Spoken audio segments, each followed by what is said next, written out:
आंधी पार्ट 5 आवाज़ लुबाबा हैदर पेशकश उर्दू नॉवेल्स और प्राइड। कमरे के मुख्तसर रकबे में हम दोनों के दरमियान ज़बरदस्त कशमकश शुरू हो गई।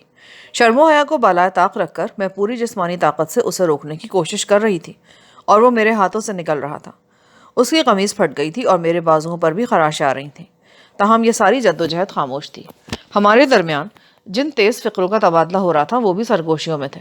सलीम की पूरी कोशिश थी कि वो किसी तरह मुझे झटक कर खिड़की तक पहुंच जाए और उसे खोलकर बाहर निकल जाए। मुझ में न जाने कहाँ से इतनी ताकत आ गई थी कि मैं अभी तक उसकी मज़ाहमत कर रही थी। मेरी कामयाबी की एक वजह यह भी थी कि सलीम का अंदाज दिफाई था। वो मुझे कोई ज़र्ब नहीं लगाना चाहता था, वरना उस जैसे ताकतवर और मुश्तैल मर्द का एक ही थप्पड़ मुझे होशो हवा से बेगाना कर सकता था। उस कशमकश का अंजाम सलीम की पसपाई पर हुआ। अचानक उसने हिम्मत हार दी। यकयक उसने अपने सर को झटका और एक खौफनाक टक्कर मिट्टी की दीवार पर पड़ी। पूरा कमरा जैसे हिलकर रह गया।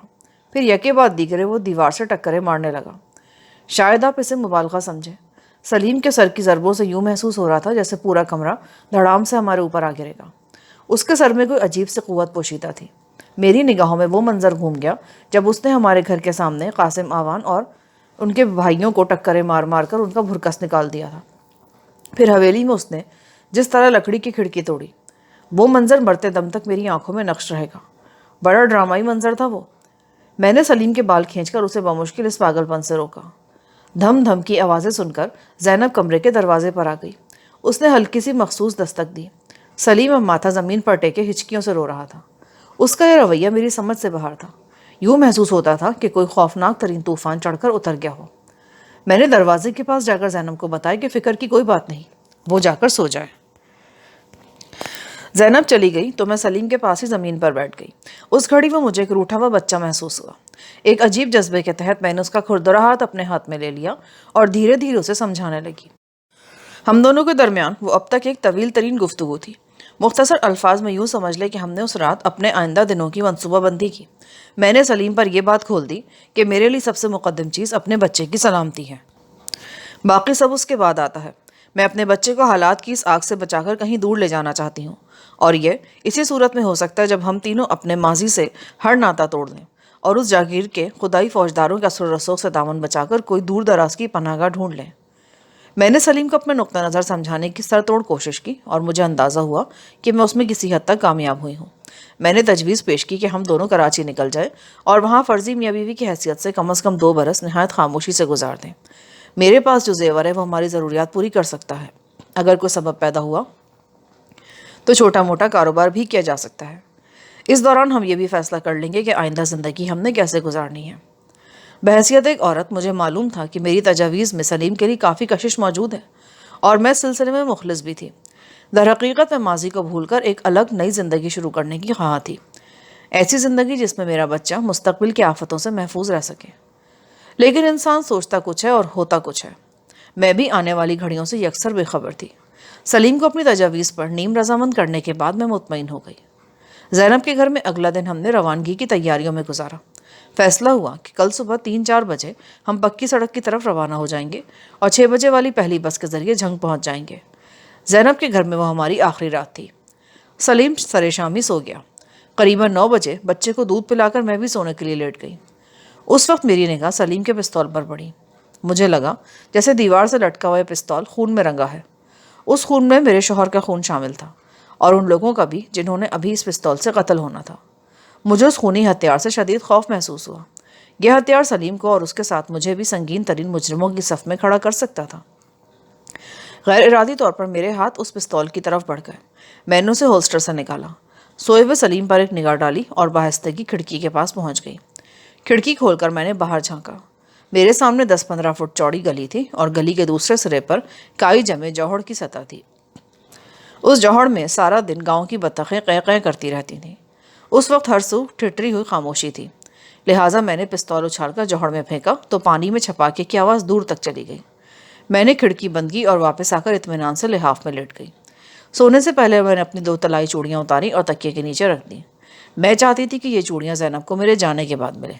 ये चूड़ियाँ मेरी तरफ से उन कोशिशों का एतराफ़ थी जो ज़ैनब ने अपनी और अपने बच्चों की जान को ख़तरे में डालकर हमारे लिए की थी।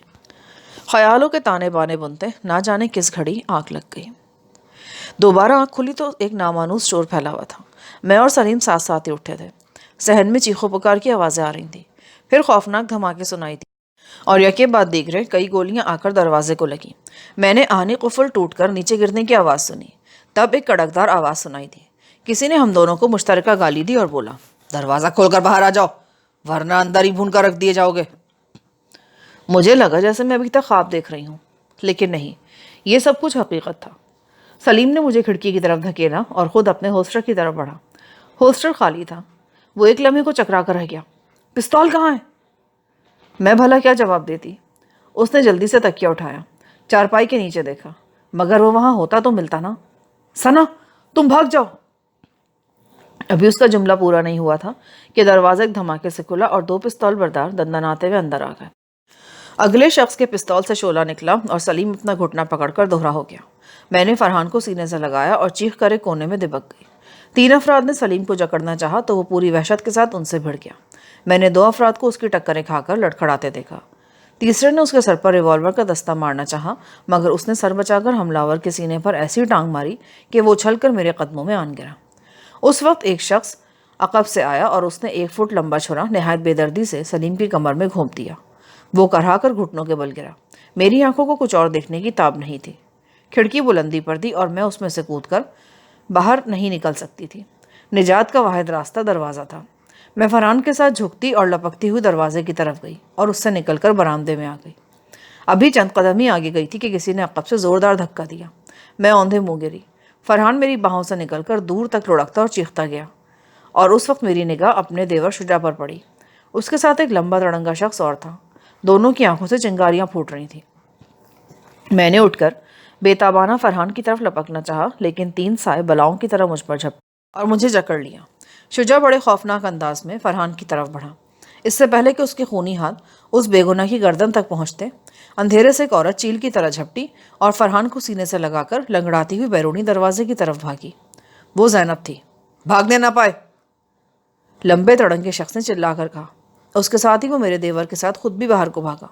ज़ैनब ने दरवाजे से निकलते निकलते अक्लमंदी का मुजाहरा किया और बाहर से कुंडी लगा दी। उसका ताक़ुब करने वालों ने दरवाज़ा बंद पाया तो बौखलाहट में नाच कर रह गए। आखिर एक शख्स ने दीवार फांदकर बाहर गया और कुंडी खोल दी। दरवाज़ा खुलते सबके सब भर्रा मारकर बाहर निकल गए। मुझ पर झपटने वाले 2 बदमाश भी मुझे छोड़कर दरवाजे की तरफ लपके। अब सिर्फ एक शख्स मुझसे लिपटा हुआ था। न जाने किस तरह मैंने खुद को उससे छुड़ा लिया। मुझे कुछ याद नहीं। शायद मैंने उसकी आंख में उंगली मारी थी या उसके पेट में ज़रब लगाई थी। वो तड़प कर मुझसे जुदा हो गया। एक लम्हे की छूट गनीमत जानकर मैं उठी और दरवाजे की तरफ लपकी। कान हर लहजा गोली की आवाज़ पर लगे हुए थे। वो गोली जो अकब से मुझ पर चलाई जानी थी, मगर वक्त मेरा साथ दे रहा था। इससे पहले कि अकब से कोई बंदूक मेरी तरफ सीधी होती और कोई उंगली ट्रिगर दबाती, मैं बैरूनी दरवाज़ा पार करके सामने मोंगरों के खेत में घुस गई थी। ये खेत घर के ऐन सामने वाक़ था। अगला खेत कमात का था। ये काफ़ी ऊंचा था। उसमें घुसकर मुझे अंदाज़ा हुआ कि थोड़ी देर के लिए सही मैं मौत को टालने में कामयाब हो गई हूँ। मेरी जूती बरामदे में मेरे पाँव से निकल चुकी थी। दुपट्टा सहन में रह गया था। अब मैं नंगे सर और नंगे पाँव खेत में भाग रही थी।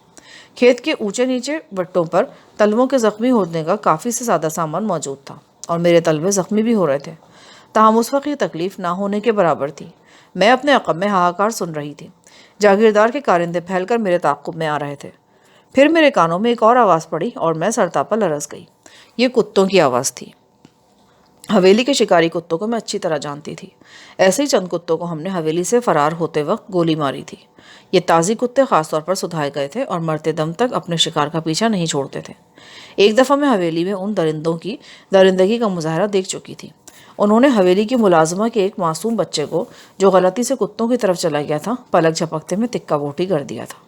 वो खूनी मंजर मेरे तसव्वुर में आया और अपनी कटी फटी लाश मेरी निगाहों के सामने घूमने लगी। ए खुदा, मेरी मदद कर, ए मालिक मेरी मदद कर। मैं भाग रही थी और ज़ेरेला पुकार रही थी। रात की ठिठरी हुई तारीकी और ऊंचे नीचे खेतों में ओस से भीगी हुई ज़मीन पर वो एक जानलेवा ताक़ुब था। मुझे वो सब कुछ धुंधला धुंधला याद है। मैं भाग रही थी, लड़खड़ा रही थी, गिर रही थी और उठ रही थी। मेरे चारों तरफ मौत की परछाइयाँ थीं। गोलियों की आवाज़ें और गुंडों के ललकारे उस हंगामे को और भी खौफनाक बना रहे थे। पता नहीं मैं कितनी देर तक भागती रही। शायद 10 मिनट, शायद 20 मिनट, या शायद आधा घंटा। फिर मुझे अंदाज़ा हुआ कि मौत का घेरा तंग हो रहा है। कुत्तों की आवाज़ें मुझे अपने नक़ब में सुनाई देने लगीं। बस अब कोई लम्हा जाता था कि एक हाथ हाँफता काँपता हुर्राता कुत्ता मुझे अकब से दबोचने वाला था, या कोई सनसनाती गोली अंगारे की तरह मेरी पुश्त में उतरने वाली थी। एकाएक ही पूरी रात का चांद तारीक बदलियों की ओट से निकल आया और हर तरफ उजाला फैल गया। मुझे अपने सामने सिर्फ 20 गज की दूरी पर एक जीप खड़ी नजर आई। ये जीप सिर्फ 2-3 सेकंड पहले वहां कर रुकी थी और उसके पहियों की उड़ाई हुई गर्द अभी तक फिजा में थी। मुझे देखकर चंद अफराद ने छलांगे लगाई और मेरी तरफ लपके। मैं अब चारों तरफ से घिर चुकी थी। चकमा देकर मैंने एक चादर पोश के पहलू से गुजरना चाहा, मगर उसने झपट कर मुझे दबोच लिया। मैंने दीवानावार खुद को उसकी गिरफ्त से छुड़ाने की कोशिश की। एक भारी आवाज़ मेरे कानों से टकराई, होश कर कुड़िए, होश कर। उस अजनबी आवाज़ ने पहली बार मुझे एहसास दिलाया कि मैं अपने दुश्मनों के नरगे में नहीं। यह एहसास उस वक्त यकीन में बदल गया जब ऊपर तले 2 फायर सुनाई दिए। मैंने मुड़कर देखा। मुझसे सिर्फ 10 गज की दूरी पर एक कुत्ता लोटपोट हो रहा था। ये कुत्ता जीप से किए जाने वाले फायर से जख्मी हुआ था। पलक झपकते में खेतों से कई और कुत्ते बरामद हुए, मगर मुझ तक पहुंचने से पहले उन्हें रुख बदलना पड़ा। जीप से ताबड़तोड़ हवाई फायरिंग करके उन्हें धमकाया गया था। एक मजबूत हाथ ने मुझे खींचकर जीप के ऊपर चढ़ा दिया। कुत्ते बुरी तरह बेचौताब खा रहे थे। जल्द ही उनके रखवाले भी हाँफते हुए मौके पर पहुंच गए। उनके हाथों में जंजीरें थी और तेवर इंतहाई खतरनाक नजर आते थे। उनके अकब में 3 अदद मुसल्लह घुड़सवार थे। उनके कंधों पर आवेजा गोलियों की पट्टियां चांदी में चमक रही थीं। गालिबन जागीरदार की कारिंदे मेरा ताक़ुब टोलियों में बंटकर कर रहे थे। उनमें से एक खुशकिस्मत टोली अब मेरे सामने खड़ी थी। जीप के सवारों को देखते ही मेरे ताक़ुब में आने वाले अपनी अपनी जगह साकित खड़े रह गए। रखवालों ने आगे बढ़कर कुत्तों को जंजीरें पहना दी और घुड़सवार घोड़ों को पुरसकून करने के लिए उनकी गर्दन में थपथपाने लगे। इसी दौरान करीबी दरख्तों से कुछ और अफराद भी भागते हुए आए और जीप के पास खड़े हो गए। उनके चेहरों से जाहिर था कि वो अभी तक मामले की नौयत से बेखबर हैं। तहां उनके हाथ अपनी राइफलों पर थे और उनके चेहरों से अंदाज़ा होता था कि वो उन लोगों में से हैं जो नाम पता पूछे बगैर गोली मार देते हैं। मेरे ताक़ुब में आने वाले घुड़सवार और पैदल अफराद थोड़ी देर जलती नज़रों से जीप वालों की तरफ देखते रहे। फिर उन्होंने रुख मोड़ा और खेतों में चलते हुए ओझल हो गए। हवा ज़रा बहाल हुआ तो मैंने इर्द गिर्द के माहौल पर तवज्जो दी। मैं कोई 10 अदद मर्दों के नरक़े में थी। उनमें से एक भी ऐसा नहीं था जिसे देखकर मुझे हौसला होता। अगर उनके दिल भी उनकी सूरतों की तरह थे तो इस वीराने में और रात के इस पहर में मेरे साथ कुछ भी हो सकता था। उनमें से एक शख्स जिसका कद लंबा, शाने गोल और चेहरा भरा हुआ था, मेरे सामने आन खड़ा हुआ। बड़ी बड़ी मूँछों ने उसके चेहरे को और भी खौफनाक बना रखा था। उसने तहबंद पर कढ़ाईदार कुर्ता पहन रखा था और गले में सोने का कंठा चमक रहा था। मेरे अंदाजे के मुताबिक उसकी उम्र 35 के लगभग थी। वो रोबदार आवाज़ में बोला, ओ कुड़िए, ये लुच्चे तेरे पीछे क्यों लगे हुए थे? उसके सवाल के अंदाज से जाहिर था कि वो उन लुच्चों के बारे में अच्छी तरह जानता है। इसका मतलब था कि वो वासिफ चंगेज़ी और उसके घराने के बारे में जानता होगा। वो हम वासिफ चंगेज़ी की हवेली और उसकी ज़मीनों से काफ़ी दूर आ चुके थे, मगर वासिफ कोई ऐसा वैसा आदमी नहीं था। उसे और उसके कारिंदों को पहचानने वाले दूर दूर तक मिल सकते थे। दूसरा ख्याल मेरे जहन में यह आया कि ये लोग कोई भी हैं, बहरहाल चंगेज़ी घराने से उनकी लगती फकती है। गालिबन कोई पुरानी अदावत है। अब मसला ये था कि मुझे अपने बारे में कुछ बताना चाहिए या नहीं, और अगर बताना चाहिए तो क्या। मुझे खामोश देखकर वो शख्स गरजा, कुड़िए, मैंने तो उससे कुछ पूछा था। मेरा दिल भर आया और आंसू जो मैंने बमुश्किल आंखों से दूर रोक रखे थे हिफाजती बंद तोड़कर बह निकले। मैं कोशिश के बावजूद अपनी हिचकियों पर काबू न रख सकी और मेरे रोने की सदा सन्नाटे में दूर दूर तक फैलने लगी। लो भाई, ये नया ड्रामा शुरू हो गया, कंठे वाले शख्स ने हंसकर कहा। इतने में दूर खड़ा एक शख्स पुकार कर बोला, सॉरी जी, चकोरा डगन लक मया नहीं। यकायक तमाम अफराद में सनसनी फैल गई। एक लम्हे में उन्होंने मुझे फरामोश कर दिया और उस वाक़े को भी जो चंद मिनट पहले रोनुमा हो चुका था। चौधरी ने पुकार कर अपने कारिंदे को हुक्म दिया, इस कुड़ी को चढ़ाओ जीप में और इस कुत्ते को भी रख के आओ। उसका इशारा उस कुत्ते की तरफ था जो ज़रा देर पहले तड़प तड़प कर ठंडा हुआ था। एक शख्स ने मुझे दोबारा जीप पर चढ़ने का हुक्म दिया। एक दूसरे उजड़ से आदमी ने मुर्दा कुत्ते को पिछली टांगों से पकड़कर खटाक से जीप के फर्श पे दे मारा। जीप स्टार्ट हो गई और मोड़ काटकर नहायत तेज़ी से दरख्तों की तरफ बढ़ी। यहाँ मैंने एक अजीब मंजर देखा। कई अफराद टॉर्चें लिए दरख्तों के दरमियान घूम रहे थे। कभी कभी धप की आवाज़ आती और कोई परिंदा किसी दरख्त से ज़मीन पर आ गिरता। चौधरी के कारिंदे उसकी तरफ लपकते और उठाकर थैले में डाल देते। एक शख्स भरा हुआ थैला जीप में रखने आया तो मैंने देखा कि ये परिंदे चकोर थे। ना जाने उनके साथ क्या किया गया था कि वो बेदम होकर शाखों से नीचे गिर रहे थे। आधे पौन घंटे में उन लोगों ने कोई 4 थैले परिंदों से भर लिए। चांदनी रात में چکور کے اس عجیب و غریب شکار سے فارغ ہو کر چودھری اور اس کے کارندوں نے شمال کا رخ کیا۔ مجھے رہ رہ کر فرحان کا خیال آ رہا تھا۔ زینب اسے لے کر بھاگی تھی، معلوم نہیں وہ پکڑی گئی تھی یا نکل گئی تھی۔ اگر وہ پکڑی گئی تھی تو اس سے آگے کا میں سوچ بھی نہیں سکتی تھی۔ پھر میری نگاہوں میں وہ منظر گھوم گیا جب سلیم خنجر کا مہلک زخم کھا کر اوندھے منہ گرا تھا۔ شاید اب تک وہ لوگ اسے دفن بھی کر چکے ہوں گے۔ یہ کیا ہو گیا؟ یہ سب کیا ہو گیا؟ کہیں یہ سب خواب تو نہیں؟ پھر میں نے اپنی خالی گود دیکھی، اپنی چھاتی کو اپنے بچے کے ننھے ہاتھوں کے لمس سے محروم پایا اور مجھے یقین ہو گیا کہ یہ سب خواب نہیں۔ ہائے میرا بچہ! میرے سینے سے دل دو سے سسکی نکلی اور میں ایک بار پھر رونے لگی۔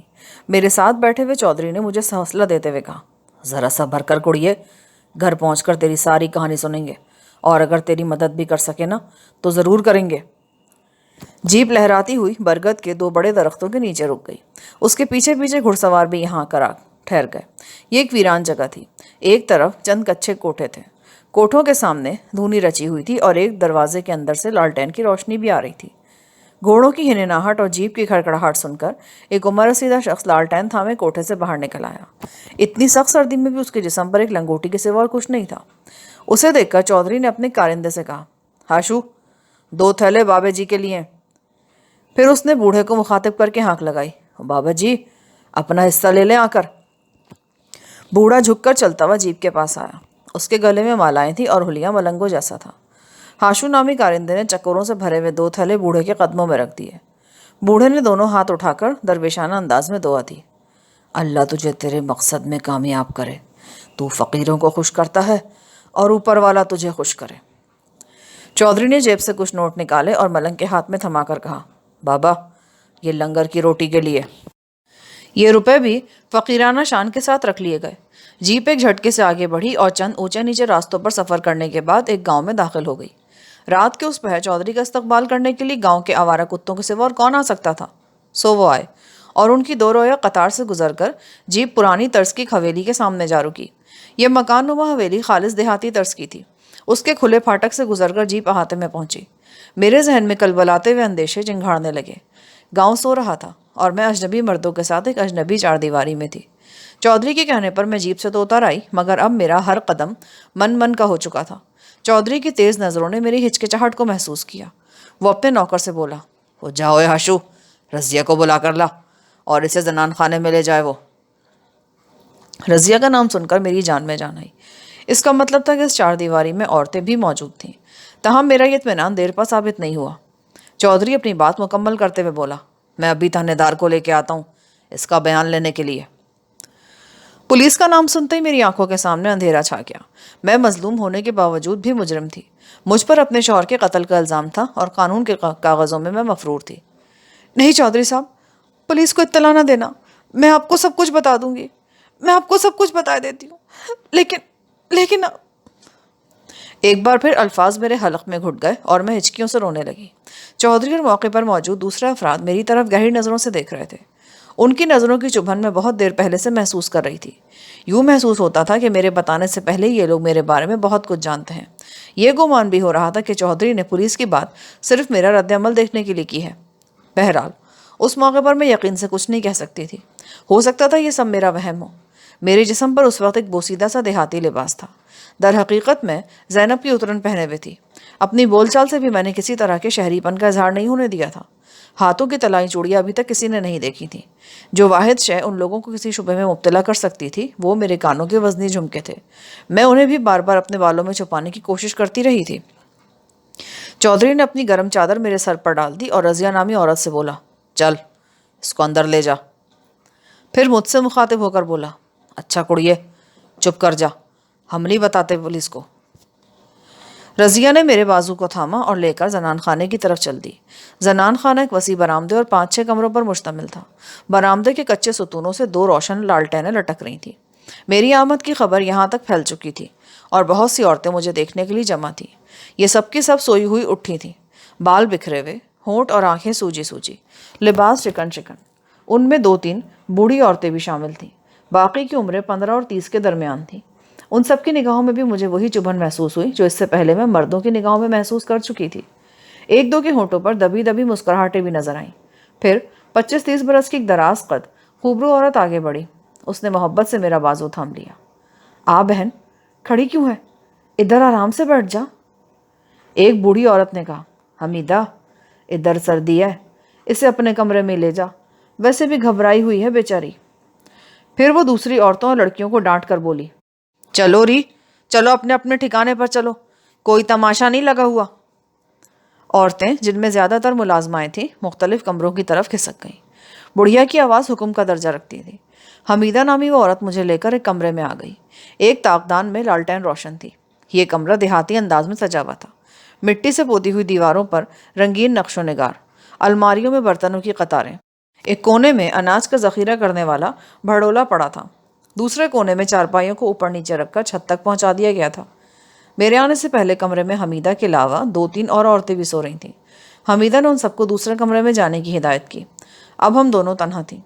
ये गोरे चिट्टे चेहरे और भरे भरे जिस्म वाली औरत मुझे पहली निगाह में ही भली लगी थी। अंदाज़ा होता था कि उसे दूसरी तमाम औरतों में एक मुमताज़ मकाम हासिल है। मैंने उससे पहला सवाल यही किया, मैं कहाँ हूँ? तुम पालपुर गांव में हो, चौधरी साहब के घर में। चौधरी साहब का नाम सुनकर मेरे जहन को ज़बरदस्त झटका लगा। मैंने कुछ याद करने की कोशिश की और फिर यकदम सब कुछ मेरी समझ में आ गया। मैं सख्ते की हालत में हमीदा का चेहरा देखती चली गई। चौधरी साहब का नाम मेरे लिए नया नहीं था। मैं हवेली में कई बार यह नाम सुन चुकी थी। मेरी मालूमात के मुताबिक शहाब एक ख़तरनाक शख्स था। चंगेज़ी घराने से उसकी पुरानी अदावत थी। पिछले दिनों हवेली में ये बात मशहूर थी कि शहाब के कुछ पालतू गुंडे जेल से मफरूर हैं और वारदातें कर रहे हैं।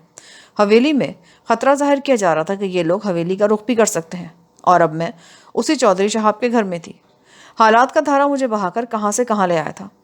मुझे ख्यालों में गुम देखकर हमीदा ने बड़ी मोहब्बत से मेरे बालों की लट पेशानी से हटाई और बोली, मेरा ख्याल है तुम भाई साहब का नाम पहले से जानती हो। हाँ बहन, मैंने घबरा कर कहा। देख मेरी बहन, अब छुपाने से कुछ हासिल नहीं होगा। यहाँ सबको मालूम हो चुका है कि तुम कौन हो। मैं अपनी जगह से उछल पड़ी। बहरहाल तुम इधर बिल्कुल महफूज हो। भाई साहब की मर्जी के बगैर ना पुलिस यहाँ पहुँच सकती है और ना चंगेजियों का कोई बंदा। मेरी पेशानी सख्त सर्दी में पसीने से तर हो रही थी। मेरे पहुंचने से पहले ही मेरी बर्बादी के अफसाने यहाँ पहुंच चुके थे। मुझे चौधरी साहब और उसके साथियों की चुपती हुई निगाहें याद आईं। वो दबी दबी सरगोशियाँ याद आईं जो सहन में औरतों ने मुझे देखकर की थी। मैं अपने ही अर्क निदामत में डूबने लगी। आंखों ने एक बार फिर सावन भादों की झड़ी लगा दी। मुझे रोता देखकर हमीदा ने मुझे सीने से लगा लिया। मैं और फूट फूट कर रोने लगी। हाय मेरा बच्चा, पता नहीं वो कहाँ होगा, किस हाल में होगा। हमीदा मुझे पिचकारने लगी। कुछ देर बाद दिल का गुबार कुछ हल्का हुआ तो हमीदा ने कहा, हौसला रख मेरी बहन, भाई साहब कुछ ना कुछ ज़रूर कर लेगा। इतने में दरवाजे पर खनकारने की भारी मर्दाना आवाज़ आई और चौधरी साहब लंबे लंबे डिग भरता अंदर आ गया। कुछ देर हौसले तसल्ली की बातें करने के बाद वो बोला, देख बीबी, हमने तुझे पनाह दी है और तेरी पूरी पूरी मदद भी करेंगे, लेकिन ये तभी हो सकता है कि तू सारा हाल अहवाल खुल खुला कर बयान कर दे। मैंने निगाह उठाकर देखा। उसकी गोद में वही तोड़ा मोड़ा अखबार पड़ा था जिसमें मेरी बदनामी का इश्तिहार लगा था, यानी चंद रोज़ पहले मेरे शौहर के कत्ल और मेरे फरार की खबर छपी थी। साफ ज़ाहिर था कि ज़मींदार साहब और उस हवेली के तमाम मकीन मेरे बारे में तकरीबन सभी कुछ जानते हैं और उनसे अपना आप छुपाकर मैं उनकी हमदर्दियाँ खोने के सिवा और कुछ नहीं करूँगी। मैंने अपने आंसुओं पर जब्त किया और हवेली से निकलने के बाद के तमाम वाक़यात इख्तिसार के साथ और ठहर ठहर कर उनके गोश गुजार कर दिए। जीप ख़राब हो जाने से ज़ैनब के घर तक पहुंचने और अपने ससुरालियों के शब खून से लेकर फरहान की जुदाई तक सब कुछ उन्हें बता दिया। दोनों बहन भाई तवज्जो से सुनते रहे, गाहे बगाहे सवालात भी पूछते रहे। मेरी रुदात के ख़त्म होते होते चौधरी साहब अपनी जगह से खड़ा हो गया। बीबी, मेरा ख्याल है तू टब्बे वाले गाँव की बात कर रही है। मैं अभी अपने मुखबर भेज कर पता कराता हूँ कि तेरे आने के बाद वहाँ क्या हुआ। साहब, मेरे बच्चे का पता ज़रूर कराएं। हो सकता है ज़ैनब गाँव के किसी घर में घुस गई हो, ये भी हो सकता है कि वो आसपास के खेतों में कहीं छुपी हो। ये बात करते हुए मैंने पहली बार नज़र भरकर चौधरी की तरफ देखा। लालटेन की रोशनी में उसके खद्दोखाल नुमाया थे। चेहरा सख्तगीर ज़रूर था मगर बदसूरत नहीं था।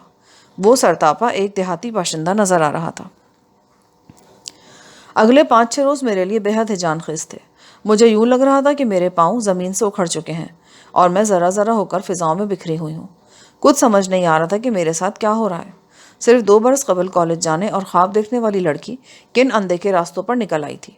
وہ کتنی تیزی سے خانہ آبادی سے خانہ بربادی کی منزل تک پہنچی تھی، اور اب اس کی گود خالی تھی اور اسے سہارا دینے والے بازو بھی ٹوٹ چکے تھے۔ ٹبے والی گاؤں کے جو حالات چودھری کی زبانی معلوم ہوئے، ان کے مطابق زینب کا کسی کو کوئی پتہ نہیں تھا۔ گاؤں سے باہر ایک کنویں کے پاس اس کی اوڑھنی پڑی ملی تھی جس پر خون کے دھبے تھے۔ سلیم کو شدید زخمی حالت میں جھنگ کے سرکاری اسپتال میں پہنچایا گیا تھا، جہاں اس پر پولیس کا پہرا لگا تھا اور اس کی حالت بے حد نازک تھی۔